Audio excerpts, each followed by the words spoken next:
Hey guys, tonight we're stepping into the world of 18th century English country estates.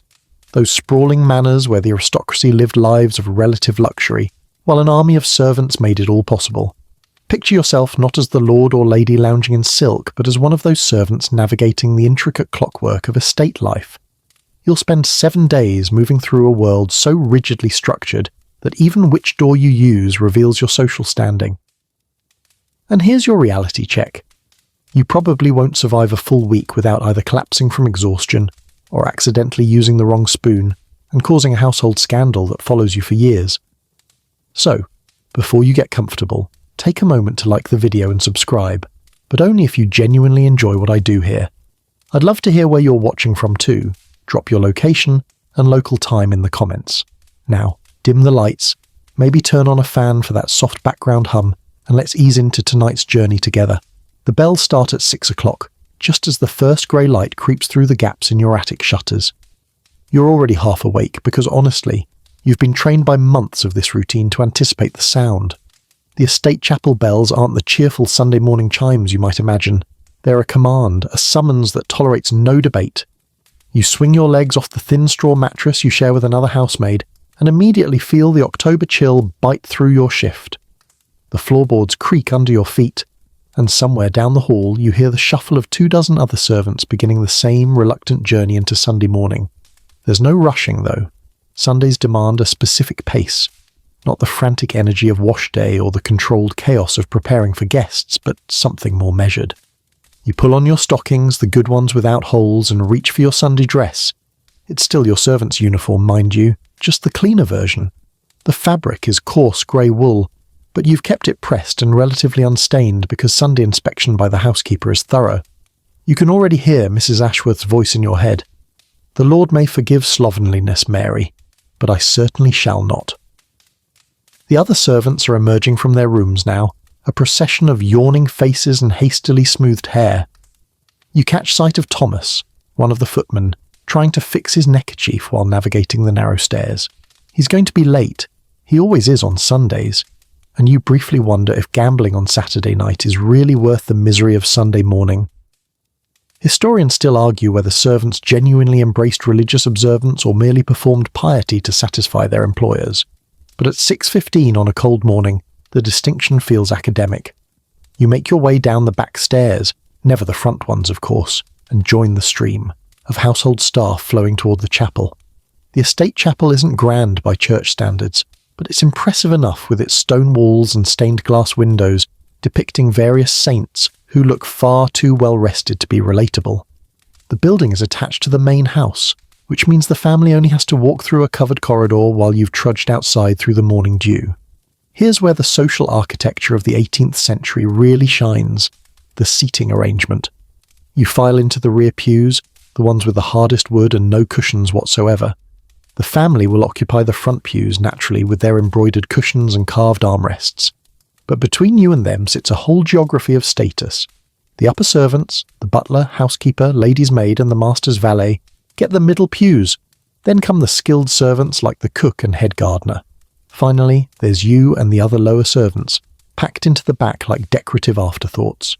The gamekeepers and outdoor labourers fill the very last row, and you're honestly grateful you're not quite that low on the hierarchy. At least you're inside the main chapel and not in the gallery above where tenant farmers and their families crowd together. One quirky detail that rarely makes it into history books: some estates actually recorded attendance, and missing Sunday service could cost you a week's wages or even your position. So yes, that yawn you're suppressing. Expensive. The rector arrives. He's the younger son of a minor baronet, which tells you everything about how church positions get filled, and begins the service. It's Anglican, of course, Book of Common Prayer from 1662, and you mouth along with the familiar words. You've heard these same prayers every Sunday for 3 years since you arrived at the estate at age 14. The language is beautiful in that distant, incomprehensible way that makes you feel simultaneously uplifted and utterly lost. You sneak a glance forward and spot the family. Lord Ashford sits rigid with that particular aristocratic posture that suggests the stick up his spine is hereditary. Lady Ashford occasionally dabs at her eyes during the readings. She's known for her sensitivity, while their 3 children sit in descending order of height and boredom. The youngest, Lord Edmund, is maybe 8 years old, and currently examining something on his shoe that's clearly more interesting than Corinthians. The sermon begins, and you settle in for what you know will be at least 45 minutes of moral instruction specifically calibrated to remind everyone of their proper place. The rector speaks about duty, obedience, and the divine order that places some people in manor houses and others in attic rooms. It's almost soothing in its predictability, and you notice Jenny beside you has already started nodding off. You elbow her gently. Getting caught sleeping in chapel means extra kitchen duty. The service finally ends after nearly 2 hours, and you file out with the rest of the household, your knees aching from the hard wooden kneelers. The morning has burned away the chill, and now the autumn sun casts everything in that golden light that makes even a servant's life look almost picturesque. Almost. You've got maybe 20 minutes before the midday meal, and you use it to visit the necessary house behind the servants' quarters, because nothing says sacred day of rest quite like the same outdoor privy you use every other day, just with more guilt about it. Sunday dinner is served at 1 o'clock sharp, and the dining room upstairs transforms into a theatre of formal eating. You're part of the serving team today, which means you get to watch the family consume approximately 4,000 calories while maintaining expressions of refined disinterest. The meal starts with turtle soup, actual turtle, shipped from the Caribbean at enormous expense, because apparently Sunday isn't Sunday without the sacrifice of an Atlantic sea creature. Then comes the roast beef, the boiled fowl, the mutton, the pigeon pie, 3 types of vegetables swimming in butter, and enough bread to feed a small village. You stand against the wall with the other servants, ready to leap forward with wine or to remove plates at the slightest gesture. The footmen do most of the actual serving. You're mainly there for emergencies and to look appropriately invisible. Lord Ashford carves the beef himself, which is his weekly demonstration of patriarchal authority, even though everyone knows the cook has already done most of the work to make sure the slicing goes perfectly. The family eats in near silence. Conversation at Sunday dinner is permitted but discouraged, especially anything that might be considered business or frivolity. Lady Ashford asks Lord Edmund about his Latin lessons. Lord Edmund lies about his progress. His older brother William makes a comment about the rector's sermon that's just insightful enough to earn an approving nod from his father. It's all very controlled, very proper, and you're honestly impressed by how they can make eating feel like a military drill. Below stairs, you finally get your own meal around 2:30, after the family is finished and the dishes have been cleared. The servants' hall smells like beef drippings and exhaustion. Your dinner is simpler, leftover mutton from yesterday, boiled potatoes, bread, small beer, but there's plenty of it, and you're starving. The upper servants sit at the head of the table, of course, but on Sundays there's slightly less rigid enforcement of who speaks when. Mrs. Ashworth, the housekeeper, even cracks a thin smile when the butler makes a rare joke about the rector's tendency to mispronounce biblical names. Then comes the complicated part, Sunday afternoon leisure. And here's where the 18th century shows its true colours as an era completely terrified of unstructured time. You're officially free from duties between 3 o'clock and evening chapel at 6, but free is a relative term when most activities are considered inappropriate for the Sabbath. No cards, no dancing, no dice, no sports, no loud laughter.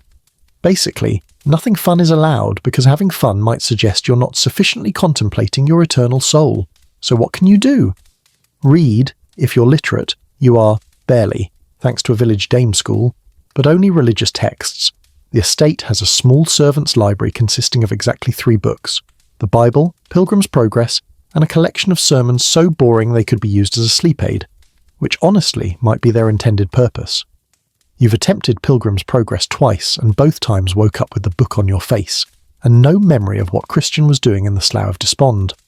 Walking is permitted, as long as it's reflective walking, not recreational walking. There's apparently a difference, though you've never quite understood how God judges your internal motivation while you're strolling past the rose garden. Some servants write letters home. Paper and ink are precious, but Sunday is when you're most likely to have the time and light to do it. You've been meaning to write to your mother for 3 weeks now, but the thought of describing your life here in a way that won't worry her feels like more work than scrubbing floors. Here's a quirky detail. Many estates kept Sunday boxes, where servants could deposit anonymous suggestions or complaints. Historians still argue whether these boxes actually gave servants a voice, or just provided employers with a convenient surveillance system. Either way, your estate doesn't have one, so you'll never know. You end up in the servants' hall with Jenny and a few others, sitting by the window where the light is best. Someone has produced a piece of needlework, mending specifically because productive mending is acceptable, but decorative embroidery would be too frivolous. You're repairing a tear in your everyday apron while Jenny tackles a mountain of the family's stockings. The conversation is subdued, voices kept low because Mrs. Ashworth is somewhere nearby, and she has supernatural hearing when it comes to potential Sabbath violations.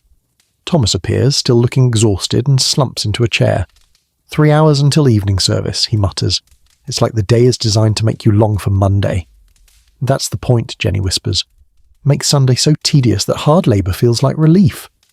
You have to suppress a laugh because laughing too loudly might attract attention, and you're already skating close to the edge of acceptable Sunday behaviour just by having this conversation.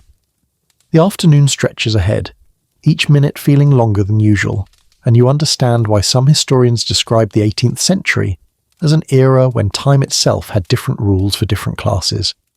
Upstairs, the family's probably napping, or reading in their comfortable rooms. Down here, you're watching the clock and wondering if 6 o'clock will ever actually arrive. Evening chapel mercifully arrives and passes in a blur of hymns and benedictions, and then you're released to a cold supper, and finally, blessedly, to bed. Sleep comes fast on Sunday nights, partly from boredom-induced exhaustion, and partly because your body knows what's coming. Monday. The word alone is enough to make you burrow deeper under your thin blanket. The darkness is absolute when you wake at 4:30 Monday morning. No gentle dawn light here. You're up a full 2 hours before sunrise because the estate doesn't run itself, and more importantly, it can't appear to run itself. The family must wake to a world that's already warm, clean, and functioning, as if an army of invisible fairies handles all the unpleasant bits of daily life. Spoiler, you're the fairy, and there's nothing magical about hauling coal in the dark. You dress by feel more than sight, your fingers finding the familiar rough wool of your work dress, the one that's already stained and patched because Mondays are brutal on clothing. The other housemaids are stirring too, and you hear the sounds of similar fumbling in the darkness. Someone, probably Sarah, stubs her toe and lets out a whispered curse that would definitely not have been acceptable yesterday. But it's Monday now, and the religious strictness has evaporated like morning mist, replaced by the practical atheism of hard labour. The back stairs are treacherous in the darkness, and you navigate them with one hand on the wall, counting steps from memory. 11 down to the first landing, turn left. 14 more to the ground floor. You've done this enough times that your feet know the way, even when your brain is still half asleep. The kitchen is your first stop because the kitchen is everyone's first stop. It's where the fires are, and fire means warmth, light, and eventually tea. Mrs. Cooper, the cook, is already there, of course. She's always there first, has been for 20 years according to household legend, and you're half convinced she simply never leaves. The kitchen hearth is blazing, casting dancing shadows across the whitewashed walls, and the rows of copper pots hanging like a metallic chorus line. The heat hits you immediately, a welcome shock after the cold of the attic. "Morning," you mumble, and Mrs. Cooper grunts in response. She's not a morning person, which is unfortunate given her profession, but she's a brilliant cook, so everyone tolerates her pre-dawn surliness. The kettle is already on, and you can see steam starting to curl from its spout. Tea. Sweet, dark, life-giving tea. The estate drinks an astonishing amount of it, one of those quirky details that reveals how much 18th century English life depended on colonial imports. You're essentially fueling your labour with leaves shipped from China or India, sweetened with sugar from Caribbean plantations worked by enslaved people. The empire runs on your exhaustion and someone else's suffering, all brewed in a copper kettle. The routine unfolds with practiced precision. You gulp down your tea, grab a piece of yesterday's bread, and get to work. Your first task is the morning fires, not the kitchen, Mrs. Cooper handles that, but all the public rooms. Drawing room, dining room, morning room, library, master's study. Each needs to be cleaned of yesterday's ashes, laid with fresh kindling and coal, and lit so that by the time the family descends around 9 o'clock, the rooms are warm and welcoming. You start with the drawing room, carrying your heavy bucket of coal and basket of kindling. The room is freezing and smells faintly of last night's candles, and the lily arrangement Lady Ashford insists on keeping by the window. You kneel before the fireplace and begin the dirty work of raking out the ashes. Your hands are already black within minutes, and you'll stay that way until you've finished all the fires and can finally wash. Here's where the precision matters. The fires can't smoke, can't smell, can't crackle too loudly or burn too bright. They need to provide heat without calling attention to themselves, which is harder than it sounds. You've learned through trial and error, mostly error, how to build a fire that burns clean. The trick is in the arrangement.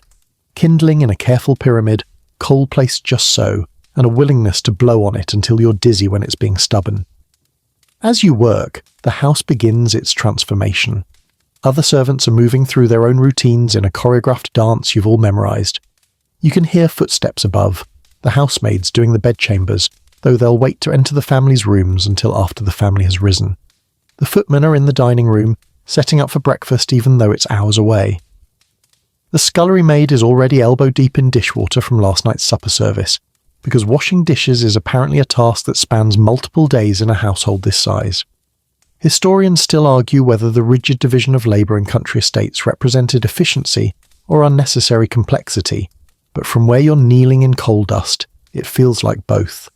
Everyone knows their role so precisely that you rarely cross paths or duplicate effort, which is efficient. But there's also something absurd about having one person whose entire existence revolves around keeping fires lit, while another person's purpose is exclusively polishing silver. You finish the drawing room and move to the dining room, where you nearly collide with William, one of the footmen. He's carrying an armload of linens and looking harried. "Watch it," he mutters, but there's no real heat in it. Everyone's harried on Monday mornings. It's the natural state of being. The dining room fire is easier because the room is smaller and the chimney draws better. You're done within 15 minutes and moving on. To the library, your favourite room in the house, even though you're barely allowed to look at the books. The shelves stretch from floor to ceiling, packed with leather-bound volumes that probably cost more than you'll earn in your lifetime. Sometimes, while laying the fire, you sneak glances at the spines, trying to decipher titles in the dim pre-dawn light. By 7 o'clock, you've finished the fires and washed the coal dust from your hands in water so cold it makes your fingers ache.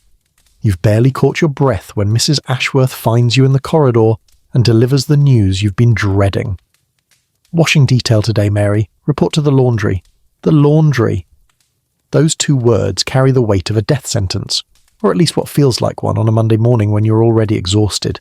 The estate laundry is a separate building behind the kitchen garden, deliberately isolated because the process of washing involves so much water, steam, heat, and aggressive language that it's best kept away from polite society. You trudge across the kitchen courtyard joining a small army of women, housemaids, laundry maids, and even a few girls from the village hired specifically for wash days, all wearing their oldest, most disposable clothing. The laundry building is already billowing steam from every window like a dragon's lair. Inside, it's hot enough to make you immediately regret every decision that led you to this moment. 3 enormous coppers, huge iron cauldrons set over brick furnaces, are already heating water. The head laundry maid, Agnes, is a woman of about 40 with forearms like a blacksmith and the disposition of a general preparing for battle. She takes one look at the assembled workforce and starts barking orders. "Sorting first, and if I find coloured linens mixed with whites again, someone's scrubbing chamber pots for a month." You join the sorting process, which sounds simple but is actually a complex taxonomy of textile hierarchy. The family's linens come first: bed sheets, pillowcases, tablecloths, napkins, and their personal undergarments, which you try very hard not to think about too much. Then come the servants' linens, which are coarser and less pristine. Everything gets separated by colour, by fabric type, by how dirty it is, and by whose it is. The amount of laundry a household of maybe 15 family members and 50 servants generates in a week is staggering. Somewhere around 200 pounds of fabric, all of which needs to be washed, dried, ironed, and returned to service. Here's your quirky historical detail. Some wealthy families marked their linens with embroidered initials or stamped coronets, not out of vanity, but because communal washing was common enough that you needed to prove ownership. Your estate does its own washing, but tenant farmers often send their linens to be washed alongside the households, paying a small fee for the privilege. It's surprisingly entrepreneurial for the 18th century. The actual washing process begins with soaking. Mountains of sorted linens get dumped into enormous wooden tubs filled with cold water and left to steep while you move on to preparing the washwater. This is where chemistry meets brutal labour. You help haul buckets of soft water, rainwater collected in barrels because hard well water doesn't clean as effectively, and pour them into the coppers. Then comes the soap. Soap in the 18th century isn't the pleasant-smelling bars you might imagine. It's harsh stuff made from animal fat and lye, formed into blocks that could double as weapons. You shave pieces off with a knife and drop them into the heating water, watching them dissolve into a cloudy, vaguely menacing liquid. The smell is somewhere between barn floor and chemical warfare, and you've learned to breathe through your mouth while working near the coppers.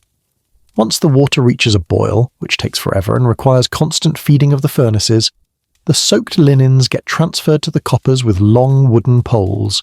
You take turns stirring, which sounds quaint until you're actually doing it. Imagine standing in front of an enormous pot of boiling water in a room already hot enough to make you dizzy, using a pole to push down linens that keep trying to float to the surface while steam scalds your face and arms. It's medieval torture disguised as domestic work. "Keep it moving," Agnes shouts over the noise of boiling water and clanking poles. Linens that sit still don't get clean. Historians still argue whether pre-industrial washing actually got clothes clean by modern standards, or just redistributed the dirt more evenly. But honestly, you're too hot and tired to care about scholarly debates right now. The linens boil for what feels like hours, probably actually is hours, while you rotate through different tasks. When you're not stirring, you're hauling more water, feeding the furnaces, or starting the next batch of soaking. The smell is incredible, and not in a good way. Boiling dirty linens releases every odour they've absorbed over the past week. Human sweat, food stains, various bodily fluids that polite society pretends don't exist, chamber pot accidents, and the general mustiness of Georgian textile storage. Add the harsh soap and wood smoke from the furnaces, and you've created an olfactory experience that would make a modern person weep. After boiling comes the beating. Wet linens get hauled from the coppers, carefully because boiling water burns are an occupational hazard, and taken to the beating blocks. These are essentially wooden tables where you literally beat the fabric with wooden paddles to force out dirt and excess water. It's savage, it's loud, and your arms will hurt for days afterward, but it works. You can actually see the grey water running off the linens with each hit, carrying away the week's accumulated grime. Then comes rinsing, which involves more hauling of water, more tubs, more wringing by hand until your fingers cramp. The family's finest linens get a final rinse in water with a hint of bluing, a substance that makes whites look whiter by adding a touch of blue, which somehow makes sense once you've seen it work. Some linens also get starch, especially the tablecloths and the master's cravats, which need to be stiff enough to stand up, on their own.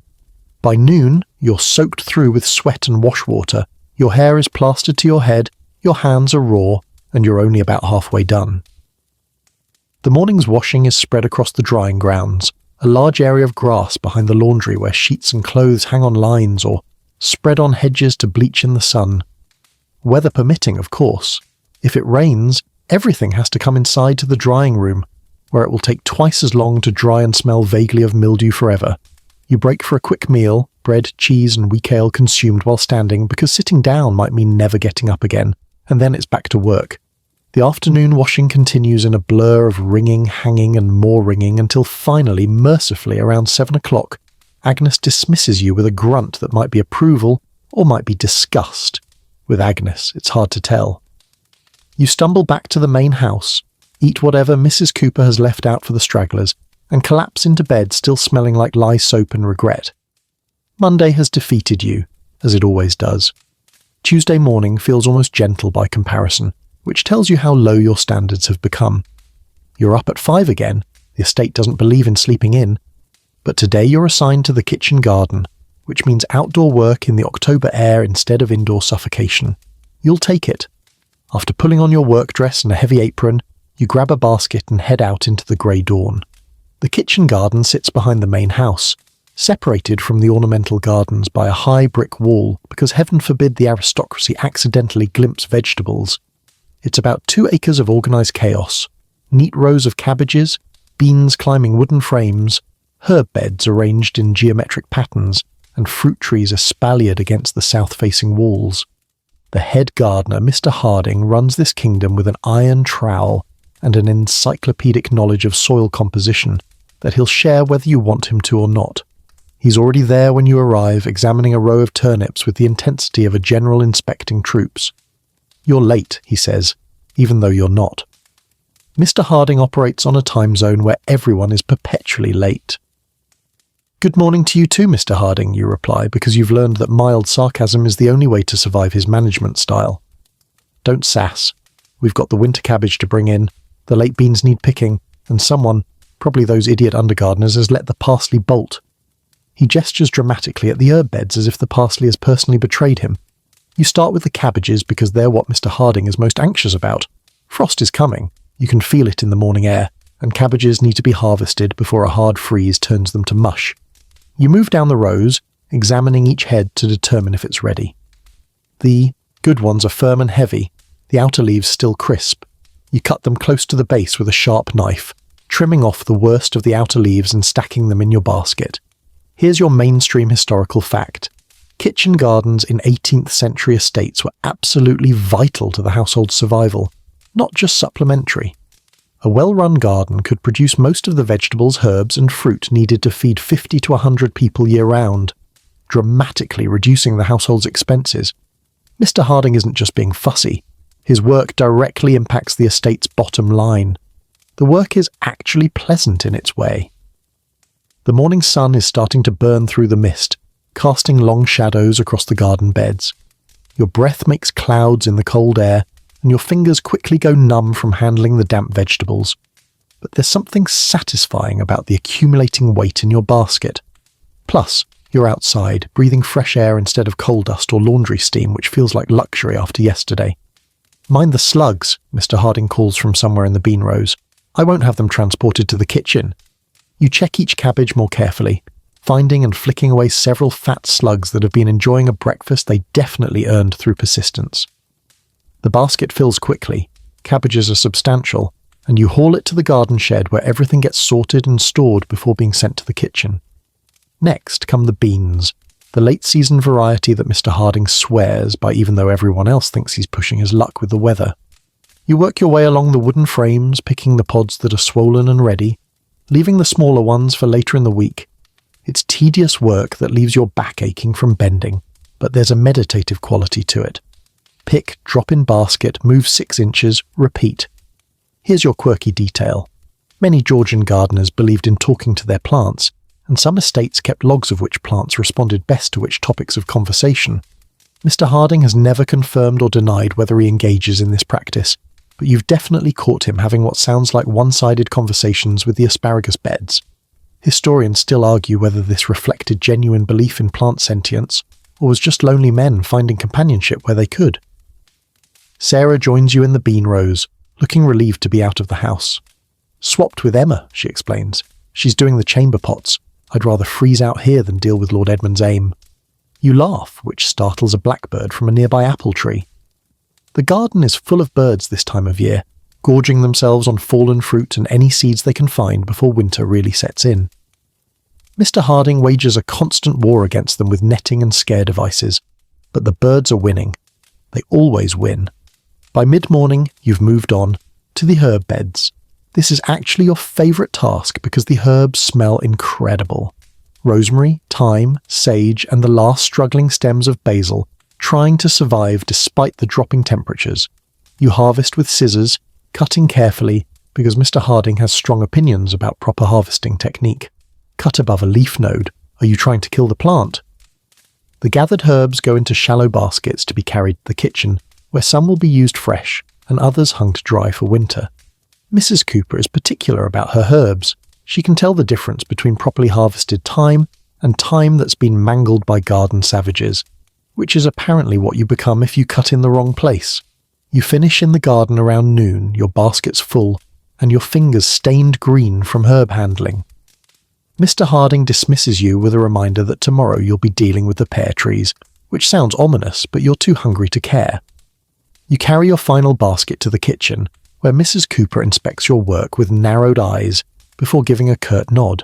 High praise coming from her. The servant's dinner bell rings at 12:30, and you have just enough time to wash your hands and face before joining the procession to the servants' hall. This is where the real theatre of estate life happens. not upstairs with the family's polite conversation and silver service, but down here where 50 people of varying ranks navigate a social hierarchy so complex it would make a Byzantine court seem straightforward. The servants' hall is a long, relatively plain room with whitewashed walls, a large fireplace at one end, and a massive oak table running down the centre. The table is your first clue to the pecking order. Where you sit determines who you are. At the head sits Mr. Pemberton, the butler, in his chair that's slightly more ornate than everyone else's. To his right is Mrs. Ashworth, the housekeeper, in her equally special chair. These two rule the below-stairs world with absolute authority, and their seating reflects their power. Moving down from them, the positions get more specific. The lady's maid, Miss Thornton, sits on Mrs. Ashworth's right. She's technically below the housekeeper in authority, but above her in daily contact with the family. The master's valet, Mr. Davies, sits on Mr. Pemberton's left. Then come the cook, the head footman, the head housemaid, and so on down through a precisely calibrated arrangement that everyone knows by heart. You sit about 2/3 of the way down the table, between Sarah and another housemaid named Elizabeth. This is respectable, but unremarkable territory, solidly middle of the pack in the servant hierarchy. Below you sit the scullery maids, the youngest footman, the boot boy, and various other low-ranking souls. At the very end, looking uncomfortable in his outdoor clothes, sits one of the stable lads who's been called in to help with something, and clearly wishes he could eat in the stables where the rules are simpler. The meal arrives in stages, carried by the kitchen maids who don't get to sit down at all. They eat later, in the kitchen, standing up. Today it's a massive joint of mutton, roasted potatoes, boiled cabbage, some of which you picked this morning, bread, and small beer. The beer is weak enough that you could give it to children, which is fortunate because by the end of the meal, everyone under 25 will have consumed about 3 pints of it. Here's your mainstream historical fact. The servants' hall operated on a formal dining system that deliberately mimicked the upstairs dining experience, reinforcing the hierarchy and teaching proper table manners to younger servants who might eventually work in grander establishments. You're essentially in training for a social system that extends beyond this estate. Mr. Pemberton carves the mutton with ceremonial precision while everyone waits in silence. No one touches their food until he's served himself and the housekeeper, and even then you wait for his slight nod before picking up your fork. The upper servants receive the best cuts of meat, naturally. By the time the platter reaches your section of the table, the slices are thinner and include more fat, but you're not complaining. It's still meat, and plenty of people outside these walls are eating nothing but bread and cheese today. The conversation starts slowly, with the upper servants discussing household business in low tones. You catch fragments. Something about silver that needs replating, a guest expected next week, concern about damp in the north wing. Then Mr. Pemberton addresses the table at large. I trust everyone observed the incident with the coal scuttle this morning. The table goes quiet. You glance at Sarah, who looks as confused as you feel. The coal scuttle in the morning room, Mr. Pemberton continues, his voice carrying that particular tone of disappointed patience that's worse than anger, was placed 6 inches to the left of its proper position. 6 inches. This may seem trivial to some, but we maintain standards in this household. You bite your lip to keep from laughing because the idea that someone is being lectured about coal scuttle placement is absurd, but you've been here long enough to know that absurdity is the foundation of household order. Everything has its place, and deviation, even by 6 inches, represents a crack in the facade of perfect service. Thomas, Mrs. Ashworth says, and one of the footmen visibly pales. You were responsible for the morning room fires. Yes, ma'am. I apologise, ma'am. It won't happen again. And just like that, the hierarchy has been reinforced. Thomas is a footman, theoretically above you in status, but he's been publicly corrected while you've been spared, and everyone at this table has noted the shift. Historians still argue whether the rigid servant hierarchies of country estates fostered genuine professional pride or simply created elaborate systems of mutual surveillance and petty tyranny. From where you're sitting, it feels like both. The conversation loosens after that, becoming more general. The cook complains about a supplier sending substandard flour. The head gardener's assistant mentions that Mr. Harding is in one of his moods, which earns sympathetic nods from everyone who's ever dealt with Mr. Harding's moods. Miss Thornton, the lady's maid, drops a carefully casual comment about Lady Ashford's plans to redecorate the drawing room, which is actually intelligence of the highest order. Redecoration means disruption, extra work, and possibly the arrival of fashionable London tradespeople who'll expect to be fed. You eat steadily, savouring the food because you've learned that afternoon work goes better on a full stomach. The mutton is tough but flavourful, the potatoes are perfect, and the cabbage tastes like victory because you personally harvested it. Sarah nudges you and whispers, "Did you hear about the new scullery maid? Started yesterday and already dropped a copper pot on her foot. Is she all right? Limping, but Mrs. Cooper says she'll toughen up or die trying." This is below-stairs humour, dark, practical and absolutely sincere. The work is hard, injuries are common, and sentiment is a luxury nobody can afford. The meal ends with a simple pudding, bread and butter with treacle, and everyone disperses back to their afternoon duties. You're assigned to help with mending in the housekeeper's room, which is fine, tedious work that at least lets you sit down for a few hours. But your mind is already on tomorrow, Wednesday, market day. Wednesday morning arrives with the same pre-dawn darkness as every other day, but there's a different energy in the servants' quarters. Market day means leaving the estate, seeing the outside world, maybe even having a conversation with someone who doesn't know or care about your position in the household hierarchy. It's as close to freedom as you're likely to get this week. You're part of the market convoy, selected because you've proven yourself trustworthy enough not to vanish into a tavern or come back married to a travelling peddler. The convoy consists of 4 people. You, Thomas the footman, one of the kitchen maids named Bess, and Mr. Pemberton's deputy, a stern young man named Richard who's been given very specific instructions about keeping everyone in line. You'll be taking the estate cart, pulled by 2 sturdy horses, loaded with empty baskets that will hopefully return full of supplies. The cart departs at 6:30, just as the sun is turning the eastern sky from black to grey. You climb up next to Bess, wrapping a shawl around your shoulders against the October chill, and the horses lean into their traces.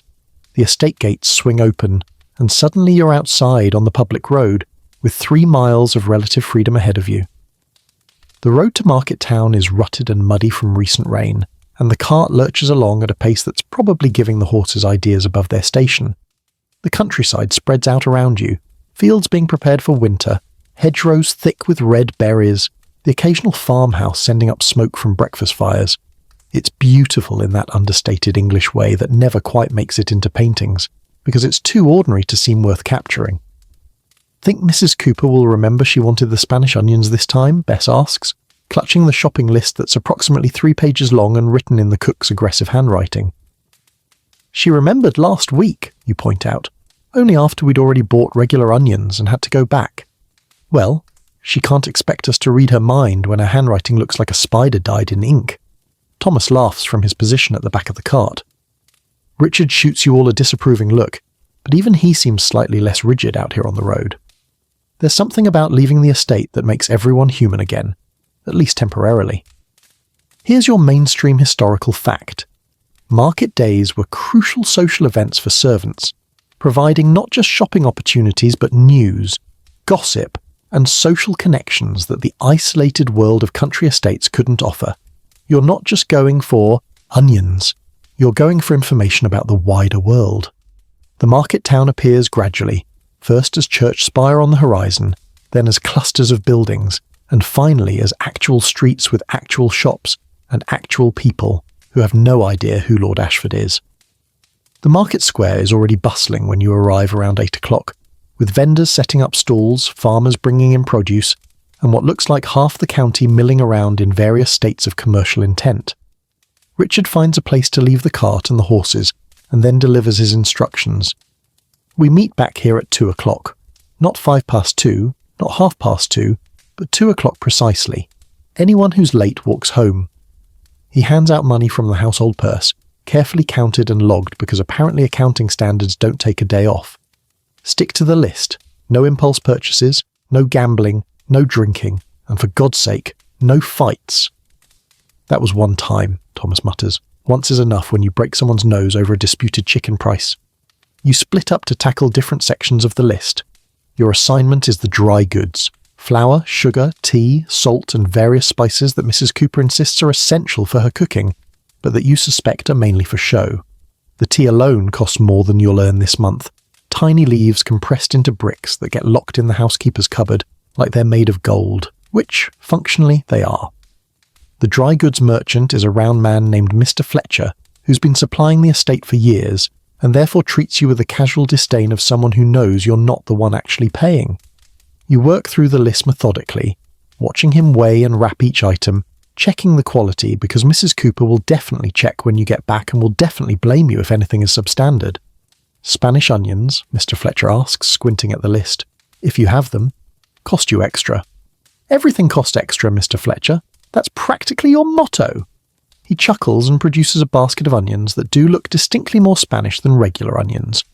Though you're not entirely sure what makes an onion Spanish beyond the merchants say so. Historians still argue whether exotic ingredient labelling in Georgian England represented genuine imported goods or clever marketing to justify higher prices. Today, you're not arguing. You're buying whatever keeps Mrs. Cooper happy. With your purchases secured in your basket, you have about an hour before the 2 o'clock rendezvous, and you use it to wander the market properly. There's a woman selling ribbons who gives you a sales pitch so aggressive you end up buying a length of blue ribbon you absolutely don't need and can't afford. There's a travelling tooth puller demonstrating his services on a volunteer who's either very brave or very drunk. There's a man selling pamphlets about the end times, which apparently is scheduled for next Thursday, weather permitting. You spot Bess near the livestock pens, deep in conversation with a girl about her age who works for another estate. This is the real value of market day. The network of servants from different households sharing information like a primitive intelligence service. You learn which estates are hiring, which families are going bankrupt, who's getting married, who's having affairs, and which employers are tyrants versus merely difficult. It's gossip, yes, but it's also survival information. Thomas finds you near the bakery stall, looking pleased with himself. Got the whole meat order done in 40 minutes, he announces. Even haggled down the price on the pork. Mr. Pemberton will be thrilled. Mr. Pemberton will find something to criticise. He always does. You rejoin Richard at the cart at precisely 2 o'clock. Thomas cuts it close at 1 minute past, earning a glare, and begin the journey back. The cart is significantly heavier now, loaded with enough supplies to feed the household for another week. The horses seem less enthusiastic about the return trip, which is fair. Back at the estate by 4 o'clock, you help unload everything into the kitchen and storerooms, where Mrs. Cooper and Mrs. Ashworth inspect each item with the intensity of customs officials. The Spanish onions pass muster. The sugar is approved. The tea is locked away immediately because tea theft is apparently a household crisis on par with armed rebellion. Then comes the part of Wednesday you've been dreading, accounts and inventories. At 6 o'clock you report to the steward's office, a cramped room near the butler's pantry that smells like ledger paper and anxiety. Mr. Bartholomew, the estate steward, is already there, surrounded by account books, receipts, and what looks like 3 different lists of complaints about household expenditures. He's a thin man with ink-stained fingers and the perpetual expression of someone who's just discovered that money is, in fact, finite. "Ah, Mary," he says without looking up. "You'll be helping with the pantry inventory tonight. Start with the dry goods cupboard and work your way through. Count everything. Record everything. If the numbers don't match last week's ledger, we'll need to determine why." You suppress a sigh and collect the inventory sheets. The dry goods cupboard is exactly as tedious as it sounds.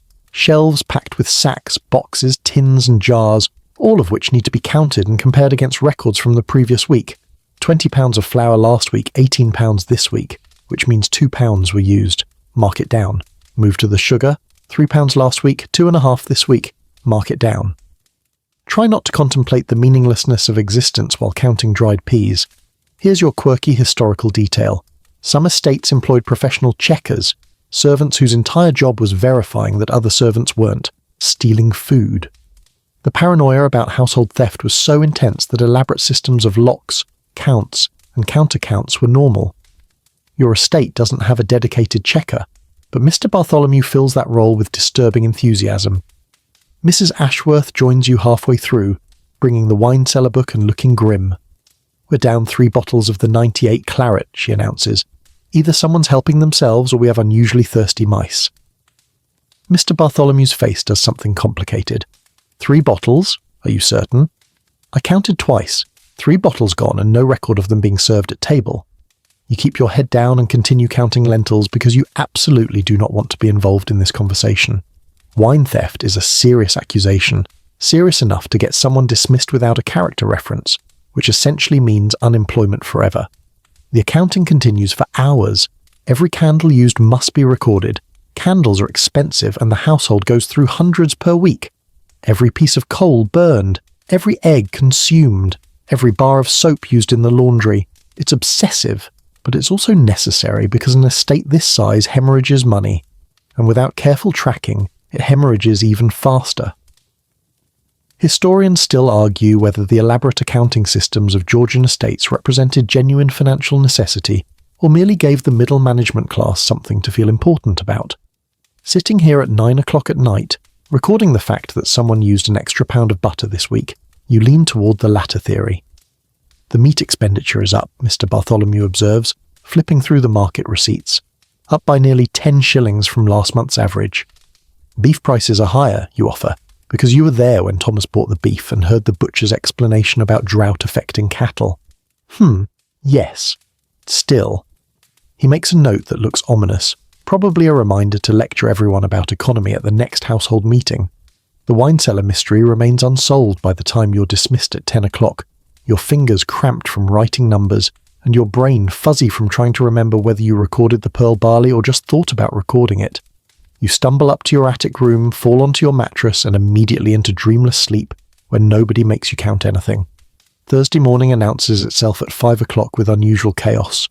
The hunt is assembling today, which means the outdoor staff are in crisis mode and have decided to share their panic with everyone else. You can hear the commotion even from your attic room. Horses whinnying in the stable yard, dogs barking with that excited energy that suggests they know something interesting is about to happen, and the head groom's voice carrying across the courtyard with creative uses of agricultural vocabulary that would shock a sailor. You dress quickly because hunt days mean all hands on deck, even if your hands are normally dedicated to indoor work. Today you're being seconded to the outdoor staff, which means you'll spend the morning doing things you're distinctly unqualified for, like pretending to understand horses. You've lived on this estate for 3 years and still can't tell the difference between a gelding and a mare without checking, but apparently that's not going to stop anyone from giving you horse-related responsibilities. The stable yard is absolute bedlam when you arrive. 8 horses are being tacked up simultaneously, each one attended by at least 2 grooms who are all somehow getting in each other's way while also accomplishing an impressive amount of work. The hunting dogs, a pack of 20 foxhounds, are contained in their kennel, but making their opinions known about being left out of the early preparations. The noise is incredible, a symphony of animal sounds and human cursing. You! Girl! The head groom, Mr. Patterson, spots you and waves you over. Make yourself useful. Check the saddles for the ladies' mounts. Make sure the girths are tight but not too tight, and for God's sake, check for burrs under the saddle blankets. Lady Ashford will never forgive us if her mare develops sores. You approach the nearest horse, a grey mare who regards you with the profound scepticism you probably deserve, and begin your inspection. The saddle is a lady's side saddle, an elaborate contraption that allows women to ride while maintaining the fiction that they don't have legs. You check the girth strap, which seems adequately tight, and run your hands under the saddle blanket, finding and removing 2 small burrs that would definitely have caused problems. Here's your mainstream historical fact. Fox hunting in 18th century England was deadly serious business for the aristocracy, combining sport, social networking, and displays of wealth into one mud-splattered package. A good hunt could cost more to organise than many families earned in a year, between the horses, dogs, equipment, and the elaborate breakfast that always followed. The hunters themselves start appearing around 7 o'clock, dressed in their hunting pinks, which are actually red, because the English have decided that logic is optional when it comes to sporting terminology. Lord Ashford looks genuinely happy for possibly the first time all week, already mounted on his massive bay gelding and chatting with 2 neighbouring gentlemen who've arrived for the day's sport. Lady Ashford and another lady are preparing to join the hunt, both sitting side saddle on their mares and looking far more comfortable than anyone has a right to look, while perched sideways on a moving animal. Your next task is helping with the provisions, which is where the hunt's elaborate logistics really become apparent. The hunting party will be out for hours, possibly all day if they actually find a fox, which means they need enough food and drink to sustain them through vigorous outdoor exercise. You help pack the provisions cart, cold meat pies, wheels of cheese, loaves of bread, hard-boiled eggs, fruit, and enough wine to fortify a small army. There's also a massive flask of brandy, because apparently riding at speed across muddy fields while intoxicated is considered not just acceptable, but traditional. Don't forget the ginger beer for the young master, Mrs. Cooper reminds you, appearing with a basket of additional pastries.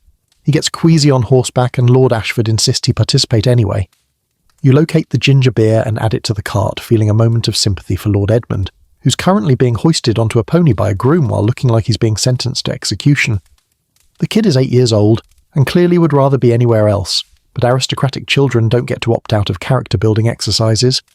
The huntsman, a professional employed specifically to manage the hounds, is organising his pack with the kind of authority that suggests he's the only person here who actually knows what he's doing. The dogs are magnificent animals, all lean muscle and focused energy, bred for generations to do exactly this job. They strain at their leads, noses working, already picking up interesting smells from the morning air. Here's your quirky detail.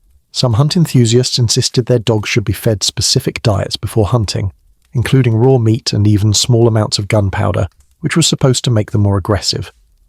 Historians still argue whether the gunpowder actually did anything or just made expensive dog food even more expensive. Looking at these hounds, who seem plenty aggressive without chemical assistance, you're sceptical. Thomas appears next to you, also conscripted into hunt support. Remember last year when Lord Ashford's horse threw him into a hedge? I wasn't here last year. Right, well, it was hilarious. He was stuck in the brambles for 20 minutes while everyone pretended not to notice. Very dignified. You bite back a laugh because laughing at the aristocracy's misfortunes is probably grounds for dismissal, but the image is too good. The idea of Lord Ashford, with all his rigid propriety, wedged in a hedge while maintaining his dignity is the kind of absurdist theatre that makes servant life bearable. The hunt finally departs around 8:30 in a thunder of hoofbeats and baying hounds, leaving the stable yard suddenly eerily quiet. You help clean up the chaos they've left behind: discarded equipment, scattered straw, a forgotten riding crop, and then you're released back to indoor duties. Your hands smell like horse and leather, and you've got mud on your apron, but there's no time to properly clean up because the afternoon schedule waits for no one. By 2 o'clock, you've washed, changed your apron, and been reassigned to visitor duty, which sounds simple but is actually an elaborate performance piece where you play a minor supporting role in the theatre of aristocratic social life. You're stationed in the entrance hall with Thomas, both of you tasked with managing the afternoon's inevitable parade of callers who'll arrive to pay visits, leave cards, and engage in the ritualised social dance that keeps county society functioning. The first caller arrives at 2:30, Mrs. Wickham, wife of the local rector, driven up in a small carriage and wearing a hat that suggests she's taken the concept of autumn plumage very literally. You open the door before she can knock, because making visitors knock is apparently a sign of poor household management. "Good afternoon, ma'am," you say, with the practiced courtesy that's been drilled into you. "May I take your card?" Mrs. Wickham produces a calling card from her reticule and hands it over with a smile. The card is slightly larger than necessary and features ornate script that probably costs more than your monthly wages. "Is Lady Ashford receiving this afternoon?" This is where the social choreography gets delicate. You already know that Lady Ashford is in fact receiving. She's in the morning room with her embroidery, waiting for exactly this kind of visit. But you can't just say yes and show Mrs. Wickham in. That would be too simple. Instead, you must perform the ritual. "If you'll wait in the drawing room, ma'am, I'll inquire whether her ladyship is at home." Mrs. Wickham knows perfectly well that Lady Ashford is at home. Where else would she be at 3 o'clock on a Thursday? But she plays her part. "Of course, dear." You escort her to the drawing room, settle her on one of the good chairs, and then hurry to the morning room where Lady Ashford is pretending to be surprised by the news of a visitor. "Mrs. Wickham, how delightful. Yes, I'll receive her. Show her in, Mary." Here's your mainstream historical fact. The calling card system in Georgian England was an incredibly complex social protocol that governed everything from visiting hours to acceptable conversation topics. Getting it wrong could damage social standing for years, which is why even a simple afternoon visit required multiple servants to choreograph. You return to the drawing room, announce that her ladyship will receive Mrs. Wickham, and escort her back to the morning room.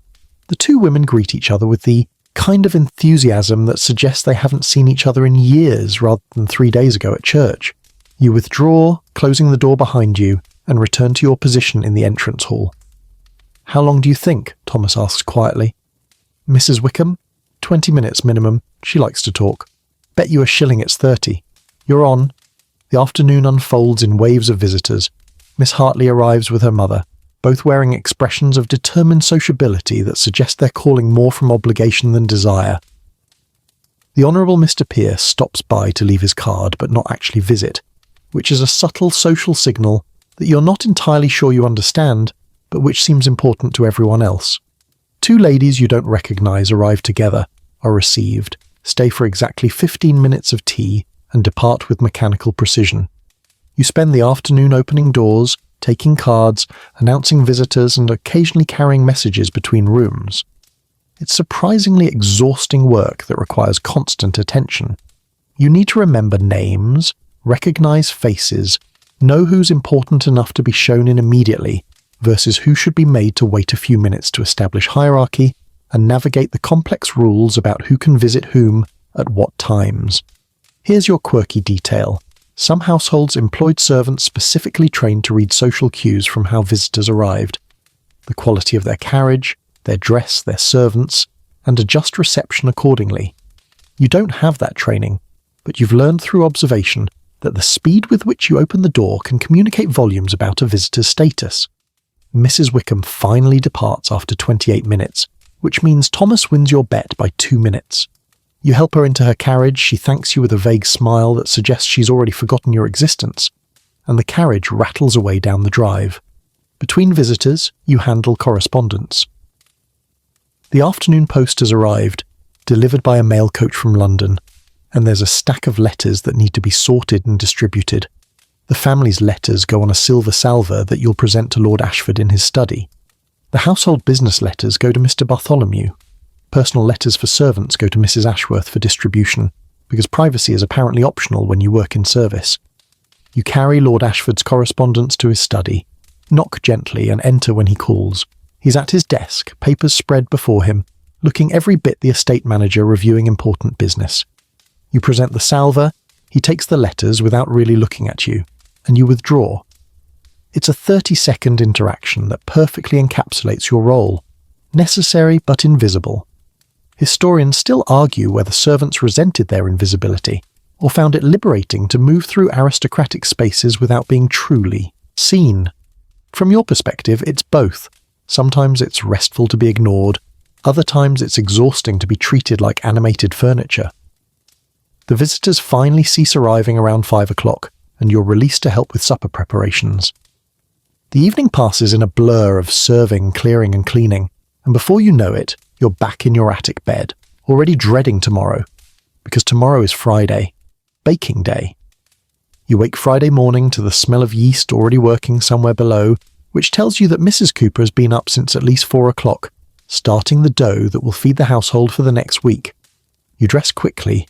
Today will be hot work, so you skip the extra petticoat and make your way down to the kitchen, which is already transformed into something between a bakery and a sauna. The kitchen is massive, dominated by 2 brick ovens built into the wall, each large enough to hold a dozen loaves at once. Mrs. Cooper is both fired up to hellish temperatures, and the heat hits you the moment you step through the door. It's October outside, barely above freezing, but in here it must be 80 degrees and climbing. By midday, it'll be closer to 100, and you'll be wondering if hell is actually just an eternal baking day. You're on bread, Mrs. Cooper announces without preamble, gesturing to a work table where a massive bowl of dough sits rising under a cloth. That batch needs shaping and proving. I've marked out the loaf tins. Don't overwork it, don't underwork it, and for heaven's sake, don't let it overprove or we'll have sad flat bread and sad flat faces around here. You wash your hands thoroughly. Flour and dough are unforgiving of dirty hands, and approach the dough with appropriate respect. Bread making is an art that Mrs. Cooper takes seriously, having learned from her mother who learned from her mother, in an unbroken chain of bread-making women stretching back to, presumably, the invention of yeast. You've been doing this weekly for 3 years, and you're competent but not gifted. Mrs. Cooper tolerates your bread. That's the highest compliment you're likely to receive. The dough is massive, easily 20 pounds of sticky elastic mass that smells faintly sour from the overnight fermentation. You flour the work surface, turn out the dough, and begin the process of shaping. The technique is specific. Fold the dough over itself, press down with the heels of your hands, rotate a quarter turn, repeat. You're not trying to add more flour or work out all the air. You're redistributing the yeast and building structure. It's meditative work, the kind of repetitive motion that lets your mind wander while your hands follow patterns learned through practice. Here's your mainstream historical fact. Bread was the foundation of the 18th century diet across all social classes, with a typical household consuming somewhere between 4 and 7 loaves per day. A country estate might go through 50 loaves a week, making baking day a major logistical operation that couldn't be skipped or delayed. Other kitchen maids are working on other projects around you. Sarah is making pastry for meat pies, her hands working lard into flour with quick, precise movements. Another girl whose name you can never remember is peeling what looks like 500 apples for tarts. Mrs. Cooper herself is working on something elaborate involving candied fruit and enough butter to stop a heart just by looking at it. Probably a cake for the family's dessert course. You divide the dough into loaves, weighing each portion carefully because Mrs. Cooper has strong opinions about consistency. Each loaf gets shaped, tucked and rolled until it's smooth and tight, and placed in a buttered tin to rise again. This second rise, the proving, is crucial. Too short and the bread will be dense. Too long and it'll collapse in the oven.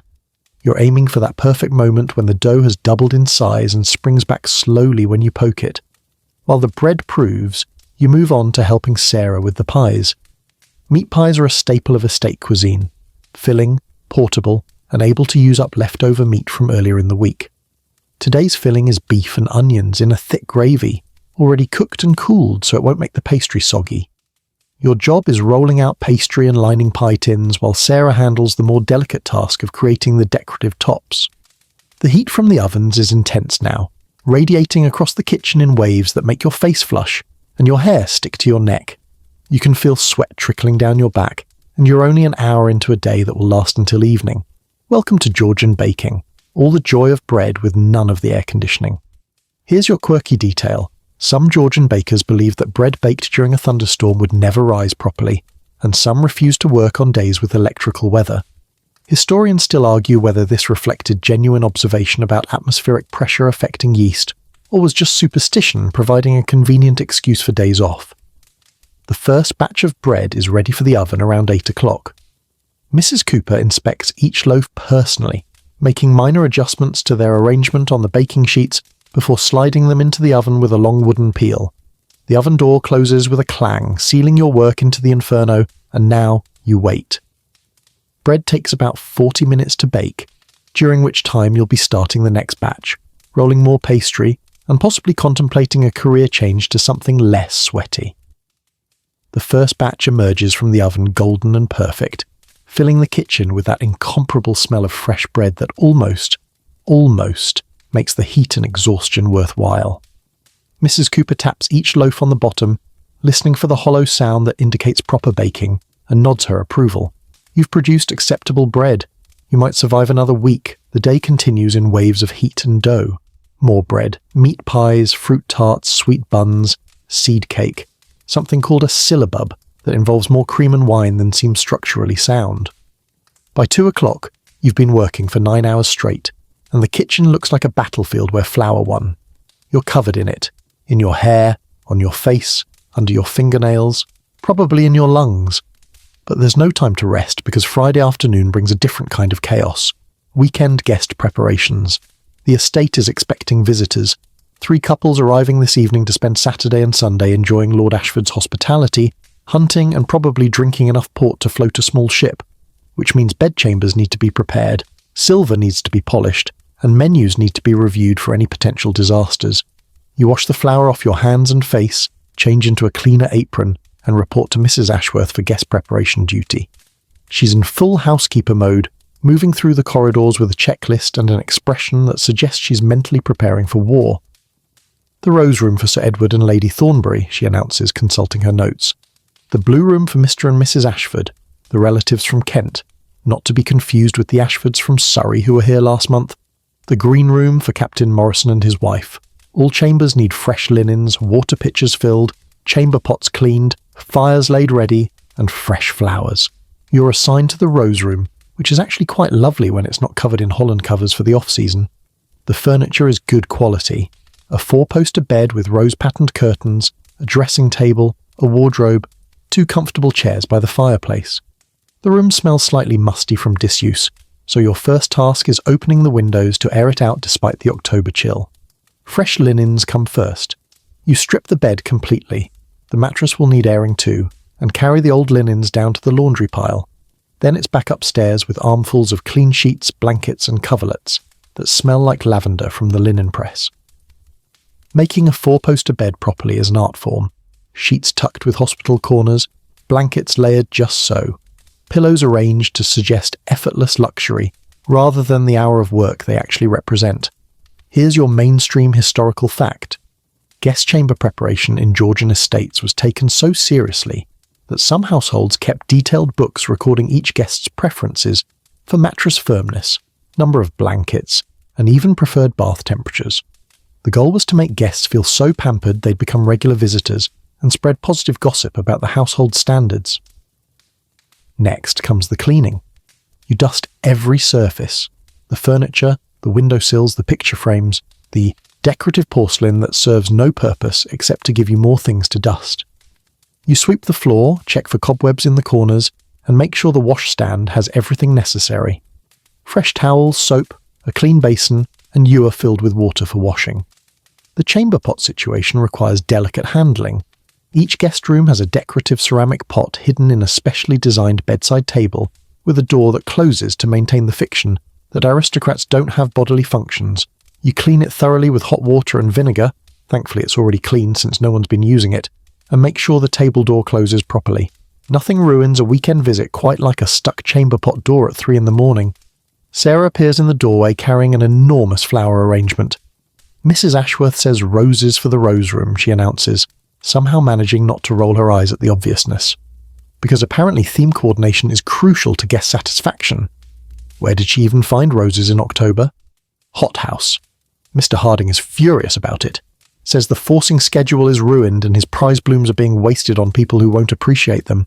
You help arrange the flowers on the dressing table, trying to position them so they look artfully casual rather than deliberately placed. The result is pretty, you'll admit, even if it represents Mr. Harding's silent rage and the death of several innocent flowers. The final task is laying the fire. Not lighting it, that happens just before the guests arrive, but preparing everything so a single match will bring instant warmth. You arrange kindling, add coal in the precise configuration that you've learned, produces the best burn, and leave matches on the mantelpiece. There's also a small brass bell on the bedside table, because guests need a way to summon servants in the middle of the night for whatever aristocratic emergency might arise. You step back and survey your work.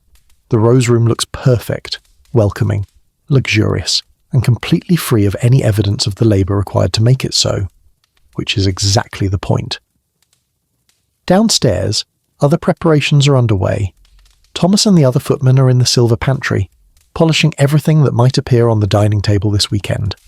Historians still argue whether the Georgian obsession with silver reflected genuine appreciation for craftsmanship or was just conspicuous consumption designed to demonstrate wealth.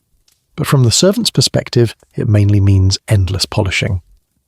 Mrs. Cooper is in the kitchen reviewing menus with Mrs. Ashworth, both looking simultaneously stressed and energised by the challenge of feeding extra mouths for 3 days.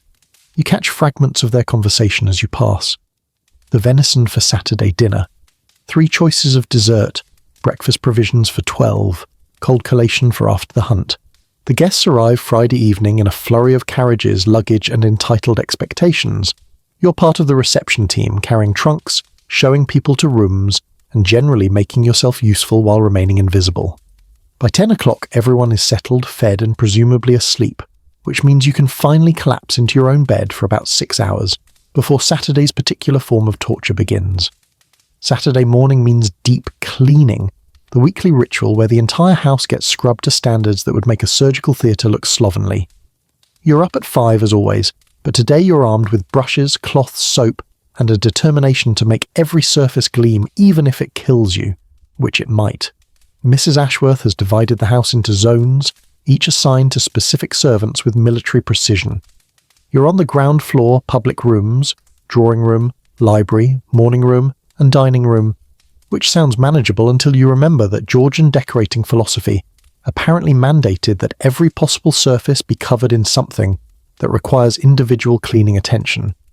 You start in the drawing room, working in the pre-dawn darkness with only candles for light because the family and guests are still asleep and will remain so for at least 3 more hours.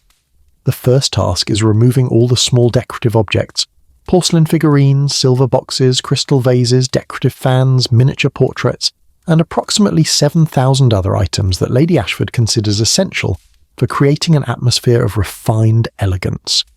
You place each item carefully on a tray, because breaking anything would result in the cost being docked from your wages for approximately the next decade. With the surfaces clear, you begin the actual cleaning. Every piece of furniture gets dusted, then polished with beeswax that smells wonderful, but requires serious elbow grease to achieve proper shine. You work systematically. Dust first to avoid spreading dirt, then polish, moving from top to bottom so you're not dropping dust onto already cleaned surfaces. The mahogany side tables alone take 20 minutes each, and there are 6 of them. Here's your mainstream historical fact. Beeswax furniture polish was the standard in Georgian households, made on site by melting beeswax with turpentine, and sometimes adding lemon oil for scent. Each estate had its own recipe, passed down through generations of housekeepers like culinary secrets, and the quality of furniture polish was considered a mark of household standards. The upholstered furniture requires different treatment. Vigorous beating with a carpet beater to remove dust, followed by careful brushing to lift any remaining debris. You haul each cushion outside to the courtyard, hang it over a line, and beat it until clouds of dust bloom in the morning air and your arms feel like they might fall off. There's something primal about beating cushions, like you're punishing them for the crime of accumulating dust, and you have to admit it's mildly therapeutic. The carpets get similar treatment. The drawing room has 2 large oriental rugs that probably cost more than you'll earn in your lifetime, and they need to be rolled up, carried outside, hung over lines, and beaten until no more dust emerges. This is a 2-person job, so Sarah helps you, and together you wrestle the first carpet out the door and into the courtyard. "I hate Saturdays," Sarah mutters, raising her beater. "Everyone hates Saturdays. Why do they even have this many carpets? What's wrong with bare floors?" Bare floors are apparently uncivilized, also cold. You take turns beating the carpet, which releases truly impressive amounts of dust despite being beaten just last Saturday. Where does it all come from? Do the aristocrats shed dust particles like some kind of wealthy human dandelions? Historians still argue whether Georgian cleaning standards were genuinely higher than in previous centuries, or whether increased wealth simply meant more stuff to clean. But right now you're too busy beating a rug to care about scholarly debates. Back inside, the floors need attention. The wooden floors in the main rooms are waxed and polished to a shine that makes them legitimately dangerous to walk on. You've seen more than one footman slip and nearly break something important. You're on your hands and knees with polishing cloths, working the wax in circular motions until the wood gleams like glass. It's back-breaking work that leaves your knees aching and your hands cramped, but the results are undeniably impressive. The windows present their own challenge. Each room has enormous multi-paned windows that let in gorgeous light and also show every speck of dirt with cruel clarity. You mix vinegar and water in a bucket and start washing pane by pane, using a leather cloth to prevent streaking. The trick is getting to the outside of the upper panes, which requires opening the windows, leaning out at alarming angles, and hoping you don't fall to your death in pursuit of clean glass. Here's your quirky detail. Some households believed that washing windows during certain phases of the moon would result in streaking, while others insisted that adding a splash of gin to the cleaning water improved results. Whether this was useful chemistry or an excuse to keep gin in the cleaning supplies remains unclear. The decorative objects need individual attention. Each porcelain piece gets washed in warm water, dried carefully, and replaced in its exact position. Lady Ashford apparently has a photographic memory for object placement, and will notice if something is an inch to the left of where it should be. You've learned this the hard way. By noon, the public rooms are gleaming, your back is screaming, and Mrs. Ashworth conducts her inspection with the thoroughness of a general reviewing troops. She runs a finger along a picture frame, examines the windows from 3 different angles and checks that every decorative object is positioned correctly. Finally, she nods. Acceptable. You're dismissed for the afternoon. Dismissed. The word rings like church bells announcing freedom. Saturday afternoon, from 1 o'clock until 6, is the servants' half day, the one period each week when you're genuinely free from household duties. Well, free in the sense that you're not actively working. You still can't leave the estate grounds without permission, and you're expected to remain presentable and sober in case of emergencies, but compared to the rest of the week, it's practically a holiday. You wash quickly, change into your Sunday dress, the only other outfit you own, and step out into the October afternoon feeling almost human. The weather is cooperating today, cold but sunny, with that crisp autumn air that makes everything smell like wood smoke and possibility. You have 5 precious hours. What to do with them? Some servants head immediately to their rooms to sleep, which is entirely reasonable, given the week's exhaustion. Others gather in the servants' hall to play cards or dice, games that would be scandalous on Sunday but are perfectly acceptable on Saturday. The outdoor staff usually congregate near the stables, and you can hear laughter carrying from that direction, probably someone telling stories about Lord Ashford's hunting mishaps, which apparently are legendary and ongoing. You decide on a walk, something you rarely get to do just for pleasure. The estate grounds are extensive, about 500 acres of formal gardens, woodlands and parkland, and you're technically allowed to walk anywhere as long as you avoid areas where the family might be. Today the family and their guests are occupied with some sporting activity near the lake, so you head in the opposite direction, toward the woods on the eastern boundary. Here's your mainstream historical fact. The concept of servants' free time was relatively new in the 18th century, gradually evolving as labour practices changed, and the idea of a weekend began to emerge. Many estates didn't offer regular time off at all before the mid-1700s, making this Saturday afternoon half-day a progressive policy that not all servants enjoyed. The walk is glorious in its ordinariness. You follow a footpath through the woods, where the trees are putting on their autumn display. Oaks turning bronze, maples going scarlet, ash trees dropping their leaves in golden carpets. The air is full of birds preparing for winter, and you spot a red squirrel racing up a trunk with an acorn. It's peaceful in a way that the estate never is, even in quiet moments. Here, no one is watching you work, no one is evaluating your performance, no one needs anything from you. You find a fallen log and sit, just breathing and existing without purpose. This might be the most radical thing you do all week, simply being still without any productive task to justify your existence. The silence is broken only by bird calls and the rustle of wind through remaining leaves. You close your eyes and let yourself imagine, briefly, what life might be like if you had this feeling every day, instead of just Saturday afternoons. The daydream doesn't last long because your practical side intervenes.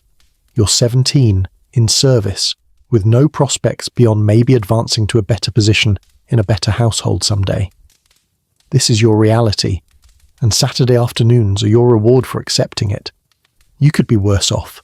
You could be in a factory, or on the streets, or married to some man who'd expect twice the work and offer half the security. Sarah finds you around 3 o'clock, appearing on the path with 2 apples she's somehow acquired from the kitchen. "Thought you might be out here," she says, settling beside you and offering an apple. Mrs. Cooper's in a generous mood, or she's distracted by guest meals. Either works for us. You bite into the apple, which is perfectly crisp and sweet, probably from the estate's own orchard. What did you do with your first hour? Slept. Like the dead. Dreamed about not cleaning anything. That sounds perfect. It was. Sarah takes her own bite. Thomas and William are organising some kind of game. Football, maybe, in the North Field. Apparently some lads from the neighbouring estate are joining. You interested? Here's your quirky detail. Impromptu football matches between servants from different estates were common Saturday afternoon entertainment, though the rules varied wildly by region and household. Some historians argue these matches were early examples of labour organising, servants from different estates sharing information and building solidarity, while others insist they were just bored people kicking things. Maybe, you say, though you're not particularly athletic and the idea of running after a ball sounds exhausting. Who's playing? Mostly the men, obviously, but Martha said she's playing and she doesn't take no for an answer from anyone. Martha is one of the dairymaids, built like a brick building and about as movable, so if she's playing it will definitely be interesting. You finish your apple and stand, brushing leaves off your skirt. All right, let's at least watch. The North Field is already chaotic when you arrive. About 15 people are milling around, dividing into teams with the kind of arbitrary logic that ensures maximum confusion. The ball is a leather sphere that's seen better days, possibly better decades. Thomas is trying to explain rules that no one else seems to recognise as legitimate. Goals are those 2 trees on each end. No hands except the goalkeeper. No deliberately breaking anyone's legs. Accidentally is fine. Those aren't real rules, someone protests. They're real enough. Play. The football match devolves into cheerful chaos within minutes, with Martha knocking over 2 opponents and Thomas arguing that someone definitely used hands but being unable to prove it. You watch from the sidelines with Sarah, occasionally shouting encouragement or mockery as situations warrant. It's silly, exhausting just to watch, and absolutely the best hour you've had all week. By 5 o'clock, with the light fading and everyone thoroughly muddy, the game breaks up with no clear winner and everyone claiming victory. You return to the house as the afternoon fades, wash again, and slip back into work mode. Because even on Saturday, even after your half day, there's still evening service to manage. The guests need dinner, the family needs attending, and the household machinery never truly stops. It just slows down briefly before grinding back to full speed. And that brings you to the reality that underpins every single day of estate life. The meals. The constant, relentless, never-ending cycle of feeding approximately 60 people 3 times a day, 7 days a week, 52 weeks a year. If you were to add up all the work hours that go into a state meal service, it would probably exceed every other household task combined. Meals are the heartbeat of the estate, the rhythm that structures every day, and you're caught in that rhythm whether you like it or not. Breakfast preparations begin while most of the world is still asleep. By 5:30 every morning, the kitchen fires are roaring, and Mrs. Cooper is already organising the morning's assault on hunger. The family doesn't eat until 9 or 9:30, civilised hours for civilised people, but their breakfast requires hours of preparation. There are eggs to be boiled, fried or coddled depending on individual preferences, bacon to be crisped just so, kippers to be grilled, toast to be made in quantities that suggest the family might be stockpiling it for a siege. Then there's the porridge, which seems simple until you realise it needs to be cooked slowly for an hour to achieve the right creamy consistency. Cold meats from yesterday's dinner get sliced and arranged. Fresh butter gets shaped into decorative pats. Preserves get decanted into serving dishes. Tea gets brewed in the massive household pot. Coffee gets prepared for Lord Ashford, who considers tea a breakfast beverage for ladies and children. Here's your mainstream historical fact. Breakfast in wealthy Georgian households was a substantial meal, often including a dozen different dishes, because the gap between breakfast and dinner, the main meal served around 2 or 3 o'clock, could be 6 or 7 hours. People needed fuel for morning activities, especially if those activities included riding horses or managing estates. The servants' breakfast happens in shifts between 7 and 8, squeezed into whatever time individual servants can steal from their morning duties. Your breakfast is simpler. Porridge, bread, bacon if you're lucky, tea that's been sitting so long it's achieved a colour somewhere between brown and existential despair. You eat, standing up more often than sitting, shoveling food into your mouth while mentally reviewing the day's tasks. Then comes the endless process of cleaning up from breakfast, which involves washing dishes for 60 people, scrubbing pots, wiping down surfaces, and preparing the kitchen for the next meal cycle, which is already starting because dinner preparations begin at 10 o'clock, even though dinner won't be served until 2:30. Mrs. Cooper plans meals days in advance, but the actual cooking requires hours of labour. Roasts need time in the oven, soups need simmering, pastries need making, cooling, and assembling. Dinner is the main event, the meal where the family and any guest consume enough food to feed a small village. The menu typically includes multiple courses: soup, fish, meat, often several kinds, vegetables, savoury puddings, and desserts. Each course requires its own preparation, its own cookware, its own serving dishes. You're part of the serving staff, carrying platters from kitchen to dining room, trying not to trip on the stairs or spill gravy on anything expensive. The family's dinner service is a choreographed performance. Food appears in a specific order, gets carved or served according to strict protocols, and disappears in the same mysterious way it arrived. You stand against the wall during service, ready to jump into action if someone needs wine refilled or a dropped napkin replaced. The family eats for an hour, sometimes longer if they're lingering over dessert and conversation. You stand for that entire hour, your feet aching, your stomach growling because the servants' dinner won't happen until after the family's is cleared. Here's your quirky detail. Some estates rang specific bells to signal different stages of meal service. One pattern for bring the next course, another for clear the table, and yet another for the master wants more wine immediately. Historians still argue whether this represented efficient communication or just gave wealthy people an excuse to own more bells. The servants' dinner finally happens around 4 o'clock, by which time you're so hungry you'd probably eat the table if someone put gravy on it. The servants' hall fills with the usual crowd, everyone falling onto their benches with groans of relief. The food is good. Servants eat well in estates like this, but you barely taste it because you're eating too fast, trying to fuel up for the evening shift. After dinner comes supper preparation, which is theoretically lighter but still requires more cooking, more serving, more cleaning. Supper service happens around 8 o'clock, featuring cold meats, cheeses, bread, and whatever desserts survived from dinner.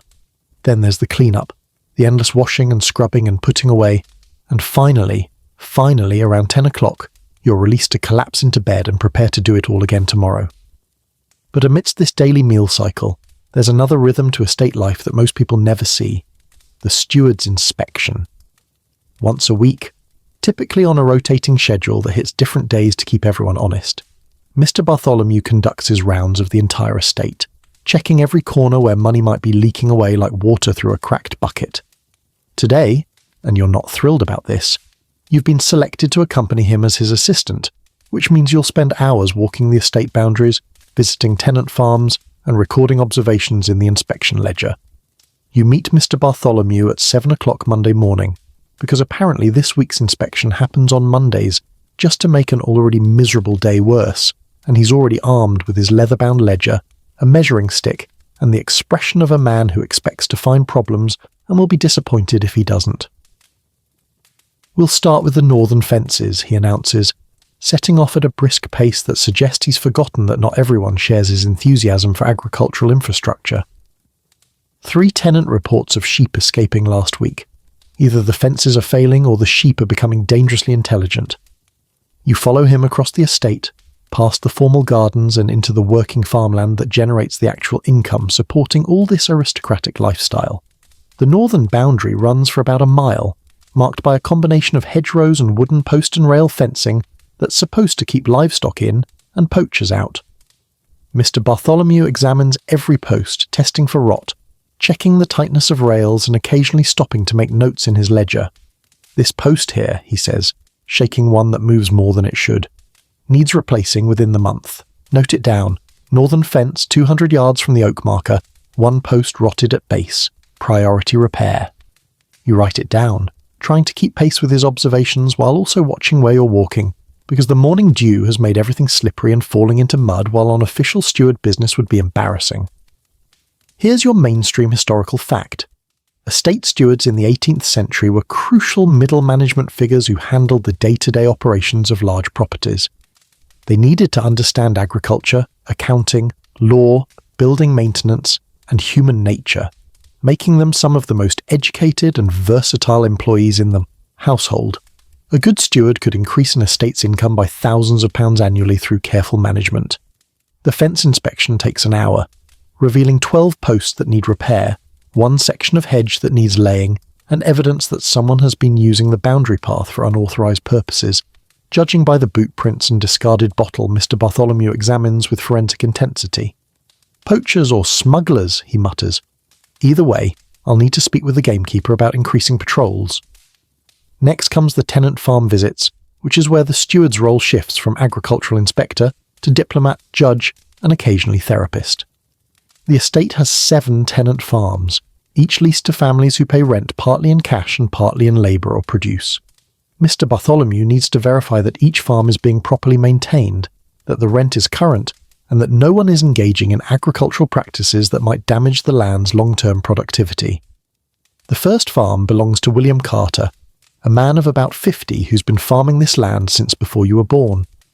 His farmyard is tidy, his fields look well maintained, and when Mr. Bartholomew asks about the rent, he produces a receipt showing full payment through November. This is clearly a good tenant, and Mr. Bartholomew's attitude softens slightly. "Your hedges look well maintained, Carter. Drainage in the low field holding up?" "Aye, sir." Put in some additional ditches last month just before the rains. Should handle the winter well enough. Good, good. Any concerns you need to raise? The barn roof, sir. Getting on in years. I can patch it through another winter, but it'll need proper replacing come spring. Mr. Bartholomew makes a note. Barn repairs are capital expenses that the estate bears, not the tenant, so this will need to be budgeted. I'll speak with Lord Ashford. We'll assess it before winter truly sets in. The second farm is less encouraging. The tenant, a younger man named Thomas Bray, who inherited the lease from his father 2 years ago, is clearly struggling. The farmyard has equipment left out in the weather, the fields show signs of poor drainage, and when Mr. Bartholomew asks about the rent, Bray looks at his boots. I'm a month behind, sir. The harvest wasn't what I'd hoped, and I had to replace a plough horse that went lame. Mr. Bartholomew's expression doesn't change, but you can see him calculating. 1 month is acceptable if temporary. 2 months and we'll need to discuss your lease terms. What's your plan for catching up? I've got a sow about to farrow, sir. Good breeding stock. Was planning to sell the piglets at market, should bring in enough to settle accounts. See that it does. I'll be back in 3 weeks. Here's your quirky detail. Some estate stewards kept secret records of tenant character assessments, noting not just financial reliability, but also things like prone to gossip, keeps a clean hearth, or wife is a steadying influence.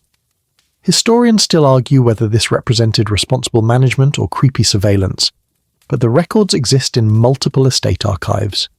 The steward's rounds continue through the afternoon, visiting all 7 farms, checking livestock health, inspecting crop storage, and generally ensuring that the agricultural machine supporting the estate is functioning properly. By the time you return to the main house around 5 o'clock, you've walked at least 8 miles, your boots are caked in mud, and you've recorded enough maintenance issues to keep workers busy for months. Mr. Bartholomew dismisses you with a curt nod, already absorbed in calculating the costs of everything that needs fixing. You clean up quickly and report for evening duties, but as you move through the house, you notice the transformation that happens every day at this time of year. The sun sets earlier in October. By 6 o'clock it's already dusk, and that's when the household's relationship with light becomes an obsessive economic calculation that affects every aspect of evening life. Candles. Everything comes down to candles.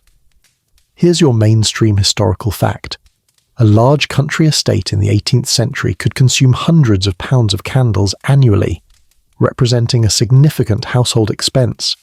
Tallow candles, made from animal fat, were cheaper but smoked terribly and smelled worse. Beeswax candles were cleaner and more pleasant but cost roughly 10 times as much.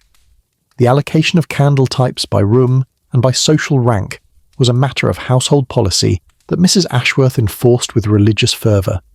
The family rooms get beeswax candles naturally, multiple candelabras in the drawing room, table candles in the dining room, reading candles in the library. When you light these in the early evening, one of your daily tasks, you're handling small cylinders of expensive beeswax that burn clean and smell faintly sweet. You use a taper to transfer flame from the fire, moving methodically from candle to candle, watching the rooms transform from shadowy spaces into islands of golden light. But the servants' areas, tallow all the way. The servants' hall gets 4 tallow candles for the entire room, placed on the central table where their smoking, guttering flames create more shadows than illumination. Your attic bedchamber, 1 tallow stub if you're lucky, and you'd better not burn it past 9 o'clock because that's wasteful. Most nights you go to bed in complete darkness because using a personal candle for something as frivolous as getting undressed would be considered extravagant. The economics are ruthlessly enforced. Mrs. Ashworth personally issues candles from a locked cupboard, recording each one in her ledger. Leftover candle stubs get collected and tallied. If you've used your allotted candle and there's more than half an inch remaining, that stub goes back into the cupboard to be issued again. Nothing is wasted. Historians still argue whether this level of candle accounting represented necessary frugality or just gave housekeepers a way to demonstrate control. But either way, you live under its restrictions. The result is that evening life splits sharply along class lines, divided literally by light. Upstairs, the family and their weekend guests are gathering in the drawing room, where dozens of candles turn night into a warm, inviting space perfect for cards, conversation, and music. You can hear Lady Ashford playing the pianoforte, the notes drifting through the house. Someone laughs. probably at a witty comment you'll never hear. They're existing in a world of brightness and leisure, their evening just beginning. Downstairs, the servants huddle in the dimly lit servants' hall, our evening winding down because there's no point staying up when you can barely see your hand in front of your face, and you'll be up again in 6 hours anyway. The upper servants get to sit closer to the candles, naturally. Mr. Pemberton and Mrs. Ashworth claiming the best light for their evening tasks of reviewing accounts or mending their better clothes.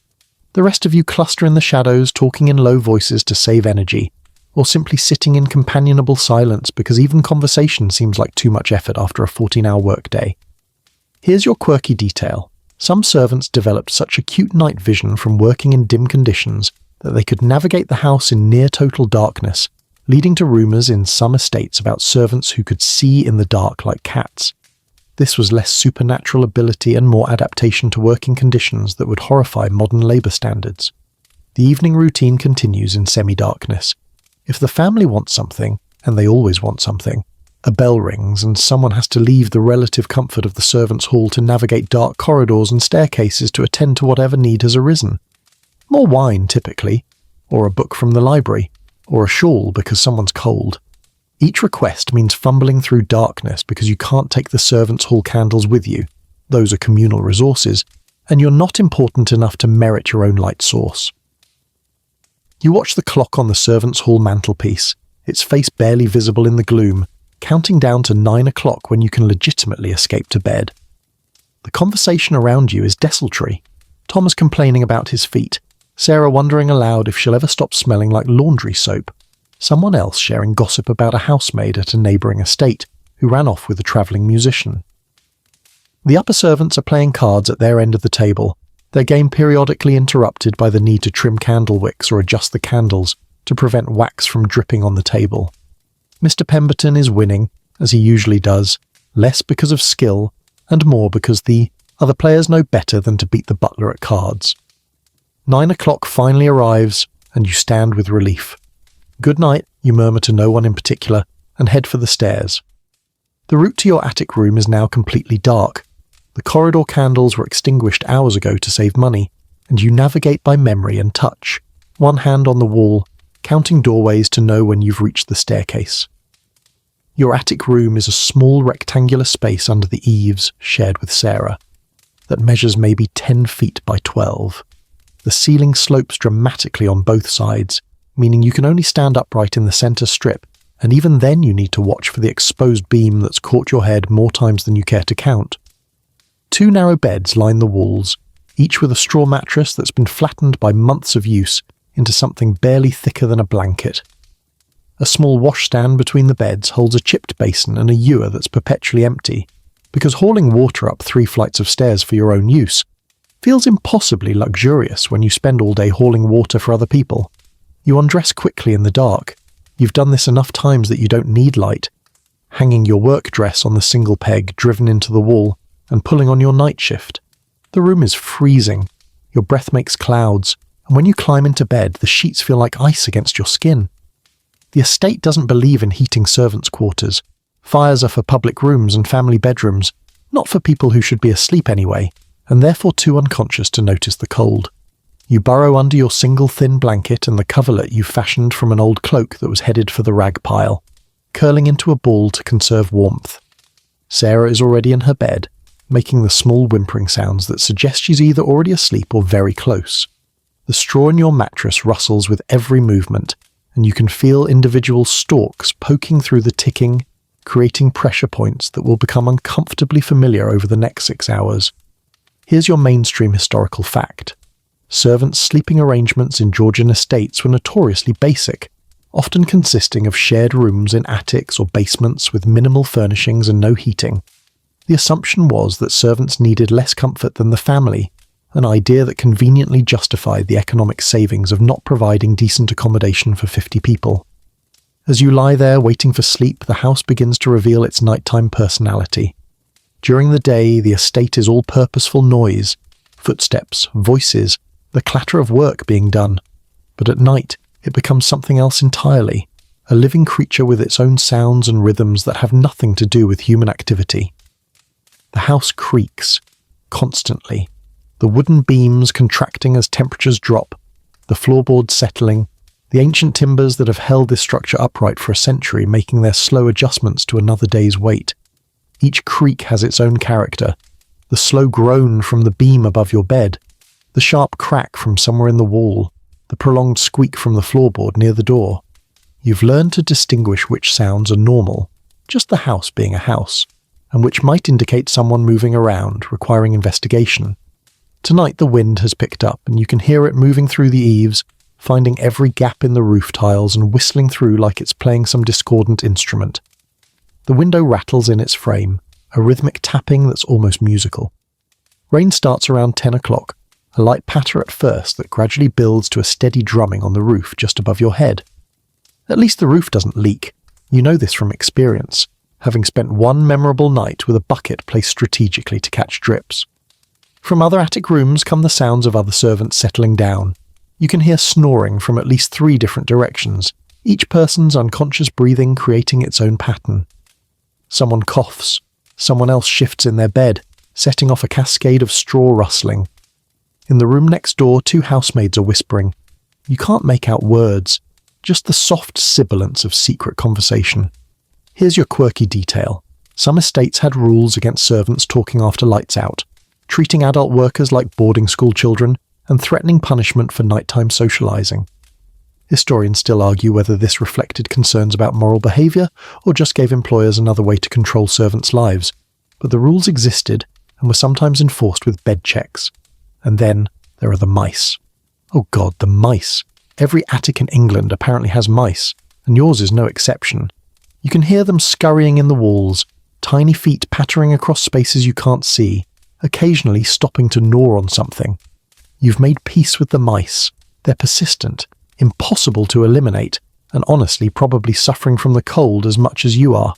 As long as they stay in the walls and don't run across your face while you're sleeping, you've reached a détente. Further down, in the house proper, you can occasionally hear signs of the family's continued evening activities. The pianoforte stops around 10:30, followed by the sound of guests and family members retiring to their rooms. You hear doors closing, muffled voices in corridors, the distinctive tread of Mr. Pemberton doing his final rounds to make sure everything is secure for the night. The house settles into its deepest quiet around 11, when even the aristocrats have surrendered to sleep. But even then, there's noise. The grandfather clock in the downstairs hall chimes every hour, the sound carrying up through the house to mark times. Passage. The wind continues its assault on the windows. Somewhere a shutter has come loose and is banging rhythmically against a wall. Someone will need to fix that tomorrow. The estate dogs, housed in kennels behind the stables, occasionally bark at real or imagined threats. You drift in and out of sleep, never quite reaching the deep unconsciousness that would make the night pass quickly. Every time you start to sink into proper sleep, something wakes you, a particularly loud creak, a mouse making an ambitious expedition, your own body protesting the cold or the uncomfortable mattress. This is normal. You can't remember the last time you slept through an entire night without waking at least 3 or 4 times. Maybe you never have. Around 2 in the morning, you wake fully and lie there in the darkness, your mind running through tomorrow's schedule with the automatic efficiency of someone who's done this hundreds of times. Tuesday, kitchen garden in the morning, probably more harvesting as the first frost approaches. Afternoon mending in the housekeeper's room. Evening service, the same tasks you did last Tuesday, and the Tuesday before that, and every Tuesday stretching back through the month since you arrived here. And this is when it hits you. Lying in the dark with rain drumming on the roof, every week is the same. Not similar, the same. The 7-day cycle repeats with such mechanical precision that you could close your eyes and know what day it is just by what task you're doing. Sunday's religious observance and tedious leisure. Monday's brutal laundry. Tuesday's garden work. Wednesday's market expedition. Thursday's hunt preparations and visitor management. Friday's baking marathon. Saturday's deep cleaning and precious afternoon freedom. Then Sunday again, and the whole thing starts over. You've lived this same week 20 times since summer ended. You'll live it another 15 times before spring arrives, and next autumn, you'll live it all over again, with only minor variations for weather and the occasional disruption of house parties or family travel. The seasons change, spring becoming summer, becoming autumn, becoming winter. but the weekly rhythm remains constant, an underlying pulse that never varies regardless of what's happening in the outside world. Here's your mainstream historical fact. The rigid weekly schedules of Georgian country estates weren't just about efficiency. They were about creating a sense of eternal order, the comforting fiction that life would continue in these predictable patterns forever. For the aristocracy, this represented stability and tradition. For servants, it represented something more complicated. Security, yes, but also a kind of temporal imprisonment where novelty and spontaneity were luxuries you couldn't afford. There's comfort in the routine, you have to admit. You know what to expect. You know what's expected of you. There are no surprises, no sudden changes that might leave you scrambling to adapt. You wake up each morning knowing exactly what the day holds, and there's a certain peace in that certainty. The anxiety of uncertainty, the fear of the unknown that plagues people in less structured lives, simply doesn't exist for you. Your life is mapped, out in 7-day increments, stretching forward as far as you can imagine. But there's also a suffocating quality to it. The repetition means that days blur together, weeks become indistinguishable from each other, months pass in a haze of identical tasks. You're 17 now. In a year you'll be 18, but nothing about your life will have changed except that you'll have lived this same week 52 more times. In 5 years you'll be 22, having repeated this cycle 260 times. The mathematics of it are staggering when you actually stop to think about it. You wonder, lying there in the dark, whether this is what growing old feels like. Not the accumulation of years, but the accumulation of identical weeks until time itself loses meaning. Do Mrs. Ashworth and Mr. Pemberton, who've been here for decades, even notice the passage of time anymore? Or have they achieved some kind of temporal enlightenment where Monday and Tuesday and Wednesday are just abstract concepts divorced from any real sense of progression? Historians still argue whether the rigid routines of service provided workers with stability and purpose, or created a kind of psychological imprisonment that stunted personal growth and development. From inside the experience, it feels like both simultaneously. You're grateful for the security and structure, but you're also aware of something missing, some spark of spontaneity or possibility that other lives might contain.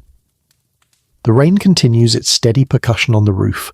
You shift position, trying to find a configuration of body and mattress that doesn't hurt quite as much. Sarah mumbles something in her sleep, rolls over and starts snoring softly. The clock downstairs chimes 2:30. Tomorrow, technically today now, you'll wake at 5. You'll dress in the dark. You'll descend to the kitchen for tea and bread. You'll perform your assigned tasks with the efficiency of long practice. You'll eat your meals in the servants' hall at the designated times. You'll go to bed exhausted, and the day after that you'll do it all again, and again, and again. But here's what you've learned in 3 years of service. The trick is not to think too far ahead. Don't contemplate next year or 5 years or 10 years. Don't imagine yourself as a middle-aged woman still lighting fires and hauling coal. Don't wonder whether this is all there is, whether this weekly cycle is the entirety of your existence from now until you're too old to work and have to hope the estate provides some kind of pension or charity to keep you from the workhouse. Instead, you focus on the immediate. You think about tomorrow, maybe the day after. You find small pleasures, a particularly good meal, a sunny afternoon, a moment of laughter with Sarah. You measure your life in days rather than years, and somehow that makes it bearable. The weekly cycle isn't a prison if you don't think of it as one. It's just what you do. It's who you are. The clock chimes 3. You close your eyes and will yourself back towards sleep, knowing that in 2 hours the whole cycle begins again. But first, you need whatever rest you can steal from these cold, dark hours. Sleep finally claims you around 3:30, and when you wake at 5 to the sound of morning stirring around you, it feels like you've barely closed your eyes, which is accurate. You haven't. But this is also normal. This is Tuesday, or maybe it's already Saturday again, looping back to Sunday. The days blend together, and you dress in the dark and descend the stairs to begin whatever day this is, following the same path you've followed hundreds of times before and will follow hundreds of times again. And now it's Saturday evening. Again, or still, time has become fluid, and you're helping prepare for Sunday. Tomorrow the cycle completes and begins anew. The week's end is also its beginning, the snake eating its own tail, the wheel turning back to where it started. You're in the servants' hall with the others, and Mrs. Ashworth is reviewing tomorrow's schedule with the same words she uses every Saturday evening. Sunday morning chapel at 6 o'clock sharp. Best uniforms. No tardiness will be tolerated. The Sabbath must be observed with appropriate dignity. You've heard this speech every Saturday for 3 years. You could recite it in your sleep. But you listen politely, nodding at the right moments, because this too is part of the routine. Mrs. Ashworth needs to deliver the speech. You need to hear it. The ritual must be observed. Around you, other servants are engaged in their Saturday evening tasks. Thomas is polishing his Sunday shoes, working the brush in circular motions while half listening to Mrs. Ashworth.